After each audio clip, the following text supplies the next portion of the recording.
मेरे ख्याल से आपको इतना तो मालूम ही होगा, जब हमारे देश में शादियों के लिए रिश्ते ढूंढे जाते हैं तो उस समय पर यह ध्यान रखा जाता है, इस चीज को सबसे ऊपर प्रायोरिटी पे रखा जाता है कि जो लड़का है वो नशे ना करता हो, शराब ना पीता हो। क्यों? क्योंकि उनको ये लगता है कि अगर जो उसका होने वाला पति है अगर वो शराब पीता होगा या नशे करता होगा तो उससे उसका परिवार गर्त में जाएगा, उसका विकास नहीं हो पाएगा। लेकिन आज मैं आपको एक और बड़ी गजब की चीज बताना चाहूंगा कि शराबी पति से भी ज्यादा घातक पत्नी का पाखंड व अंधविश्वास है। क्योंकि एक पिता कितना भी क्यों ना शराब पीता हो, कितना भी क्यों ना नशे में रहता हो, लेकिन वो पिता कभी भी अपनी संतान को शराबी नहीं बनाता, कभी भी उसको शराब पीने के लिए, नशे करने के लिए अलॉटमेंट नहीं देता। लेकिन जो माँ है, जो माता है, वो अपने संतान में अंधविश्वास और पाखंडवाद कूट कूट के भरती है। अगर कोई अंधविश्वासी लड़की है और उसका कोई जो बेटी होती है वो उसको जबरदस्ती उससे पूजा करवाती है, जबरदस्ती उससे व्रत रखवाती है, जबरदस्ती, चाहे लड़की ओपन थिंकर हो, उसका विश्वास नहीं हो उतना ज्यादा उन चीजों में, क्योंकि वो एक रियलिटी को समझती है, लेकिन फिर भी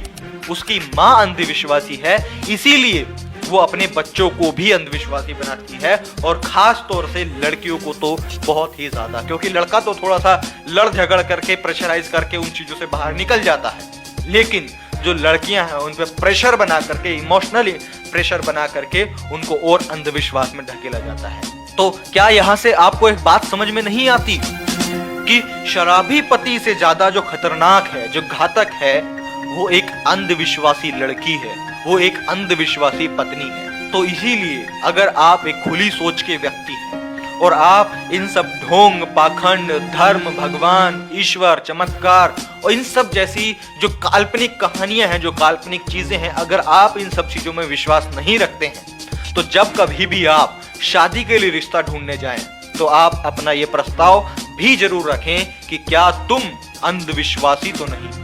क्या तुम पाखंडवादों में तो नहीं घुसी हुई हो, जो फालतू के क्रियाक्रम है क्या तुम उन्हें तो नहीं करती हो। अगर वो लड़की करती है, चाहे वो कितनी भी खूबसूरत क्यों ना हो, चाहे वो कितनी भी पढ़ी लिखी क्यों ना हो, चाहे वो कितना भी पैसा क्यों ना कमाती हो, उसको आपको मेरे ख्याल से रिजेक्ट ही कर देना चाहिए, क्योंकि ये सब चीजें कोई ज्यादा खास मायने नहीं रखती हैं। अगर वो लड़की अंधविश्वासी है, ढोंग पाखंडों में फंसी हुई है, या फिर जो फालतू के क्रियाक्रम है जो कि देश के बहुसंख्यक लोगों को गर्त में ले जाते हैं। और ये बातें तो मेरे ख्याल से आपने अब से पहले भी सुनी होंगी कि शराब, चरस, गांजे, इन सब के नशे से जो बड़ा नशा होता है वो नशा होता है भक्ति का, अंधभक्ति का, पाखंड का,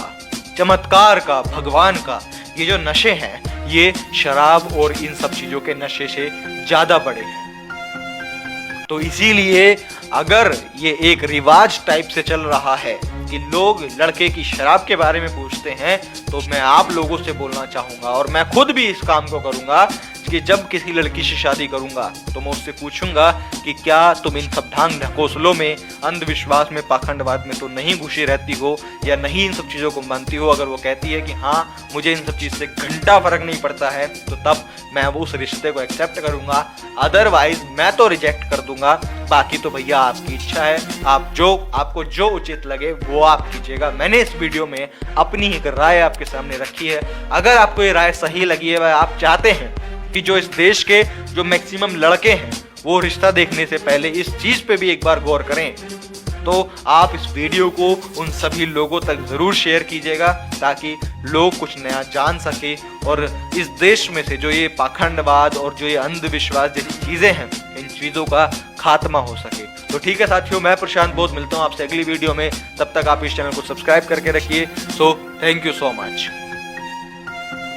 वीडियो के नीचे इस लाल बटन को दबाकर चैनल को सब्सक्राइब जरूर कर लें, और इसके साथ में घंटी का बटन दबाकर ऑल पर जरूर क्लिक कर लें, ताकि आने वाले टाइम की हर वीडियोस की नोटिफिकेशन आप तक जरूर पहुंच सके।